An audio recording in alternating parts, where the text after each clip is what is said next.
धारा गए। तो उत्तर प्रदेश के कई ऐसे मजदूर हैं जो उत्तराखंड की आपदा में फंस गए या फिर उनका क्या हुआ उसको लेकर परिवारीजन बेहद दुख में हैं। और इसी पर बातचीत करने के लिए हमारे तमाम सहयोगी लगातार हमारे साथ अब जुड़ आए हैं। राम गोपाल गोरखपुर से हमारे साथ हैं, मनोज कुमार लखीमपुर खीरी से हमारे साथ हैं, उमेश मेरठ से हमारे साथ जुड़े हैं, जबकि अखिलेश कुमार श्रावस्ती से हमारे साथ हैं। सबसे पहले उमेश के पास चलेंगे। उमेश, जो उत्तराखंड में आपदा आई, कहा यह जा रहा है कि उत्तर प्रदेश के बहुत सारे मजदूर वहां पर काम कर रहे थे और अब उनका कुछ पता नहीं चल पा रहा है। उत्तर प्रदेश के मुख्यमंत्री से उन्होंने मदद की गुहार लगाई है। वहां के कितने मजदूर हैं जो इस वक्त उत्तराखंड में काम करने पहुंचे थे और उनका अता पता नहीं चल पा रहा है? जी हाँ, देखिए नीलू जी, एक तरफ उत्तराखंड में जल प्रलय को लेकर तबाही का मंजर है, तो दूसरी तरफ उत्तर प्रदेश के विभिन्न परिवारों में कोहराम मचा हुआ है, जिनके परिजन उत्तराखंड गए हुए थे और वहाँ काम कर रहे थे। हम ऐसे ही परिवारों के साथ मौजूद हूँ और यहाँ पर तस्वीरें आप देखिए कि किस तरह से यहाँ पर जितने परिवारों के सदस्य उत्तराखंड गए हुए थे, उनके फैमिली मेम्बर्स यहाँ पर खड़े हुए हैं और बेहद परेशान हैं कि आखिर उनके परिजनों का क्या हाल है। फ़ोन पर भी बात नहीं हो पा रही है, लिहाजा ये लोग बेहद चिंतित हैं। हम कुछ लोगों से बात कर लेते हैं और जानते हैं कि आखिर उनके परिजन कब गए थे और कितना परेशान है वो। माता जी, आप क्या कहेंगी? आप हाथ में फोटो लिए हुए हैं, प्रदीप की ये फोटो है। प्रदीप कब गए थे उत्तराखंड और इस वक्त जो है कोई खोज खबर कुछ मिल पाई उनके बारे में? कुछ भी नहीं मिल पाई है। 4 तारीख को गए थे वो, अभी हमारी कोई बात नहीं हो पाई है। अभी आपकी कोई बात नहीं हो पाई। और हमारे साथ वो ठेकेदार भी मौजूद हैं जिनके आपने उनको भेजा था। क्या कहना चाहेंगे? कितने लोग मेरठ से गए थे? 4 लोग आप बता रहे थे मेरठ के हैं, ऐसे ही 4 लोग अमरोहा के हैं, ऐसे ही कुछ लोग अन्य जिलों के भी हैं। तो क्या उनकी कोई खोज खबर इस वक्त मिल पाई आपको? मेरी उसी दिन ही, जिस दिन आपदा हुई थी, उसी दिन 9:52 पे बात हुई थी। फिर जो दूसरी मेरी टीम थी जोशीमठ से गई थी, वो 9:30 बजे करीब बात हुई थी मेरी, जब ये पुल से निकल चुके थे, पुल पे आपदा आई थी। उसके बाद मेरा कोई संपर्क नहीं। आपकी कुछ देर पहले किसी से बात हो रही थी, कुछ कुशल क्षेम के बारे में कुछ जानकारी मिल पाई है कि कैसे हैं ये लोग, सकुशल हैं? मेरे को कुछ नहीं जानकारी हो पाई। सभी ये कह रहे हैं कि हाँ ठीक है ठीक है। जब तक मेरे से बात ना हो, मैं कैसे मानूं कि ठीक है वो। मेरठ के 4 लोग लापता हैं, प्रदीप, रोहित, अतुल और बालकराम। हमारे साथ बालकराम के भी परिजन हैं। माता जी, क्या कहेंगी? बालकराम जी कब गए थे और इस वक्त कोई बातचीत उनसे हो पाई है? कोई खोज खबर उनकी हो पाई है? आप लोग बहुत परेशान है, मैं देख रहा हूँ। माता जी रो भी रही थी। 4 तारीख को गया था हमारा लड़का, उसकी कोई खबर नहीं मिली हमें। हाँ।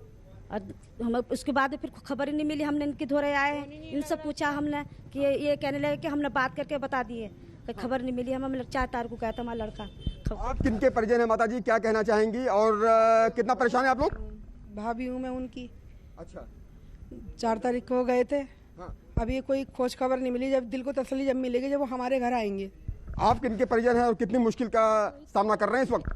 रोहित की बहन हूँ मैं। मेरे भाई से मेरी बात नहीं हो पाई है। 4 तारीख को मेरा भाई यहाँ से गया था और 6 में वहाँ पे पहुँचा है और 7 में बात हुई थी। जो मेरे हस्बैंड हैं सौरभ, उनसे बात हुई है 9:52 पे। उसके बाद कोई संपर्क नहीं हुआ है। आप किनके परिजन हैं और कितनी मुश्किलों का सामना करना पड़ रहा है? आप लोग बेहद परेशान हैं। मैं देख रहा था कि आप लोग रो रहे थे और लगातार फ़ोन लिए हुए इंतजार कर रहे हैं कि कब आपके परिजन की कॉल आएगी, कब आपके बेटे की कॉल आएगी, कब आपके बेटे से फ़ोन पे बात हो पाएगी। हाँ, बिल्कुल। तो इन मजदूरों का जो गए थे तो काम के सिलसिले में, लेकिन अब उनका कोई अता पता नहीं है। और सबसे दुखद बात यह है कि परिजन परेशान है, हैरान है, समझ ही नहीं पा रहे कि आखिर संपर्क किस तरह से होगा। सरकार से भी लगातार गुहार लगा रहे हैं। रामगोपाल भी इस वक्त गोरखपुर से हमारे साथ जुड़े हुए हैं। रामगोपाल, गोरखपुर के ऐसे कितने मजदूर हैं जो गए तो काम के लिए सिलसिले में वहां थे, लेकिन अब उनका कोई अता पता नहीं है?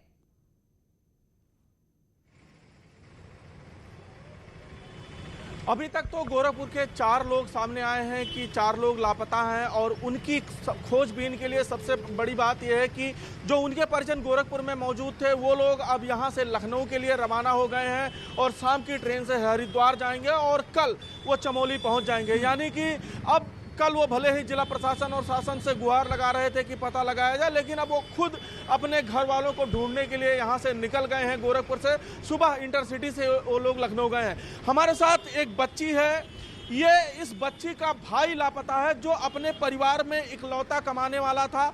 5 बहनों का इकलौता भाई था। एक बड़ी बहन, इनकी बड़ी बहन की शादी हो चुकी है। 4 अभी छोटी बहनें, छोटी बच्चियां हैं। पिता दमा के मरीज हैं, कुछ नहीं कर सकते। और वो वेद प्रकाश अकेला ऐसा था जो कमाने कमाता था, परिवार चलाता, बहनों की शादी करता। भाई का कुछ पता चला बेटा? नहीं पता चला।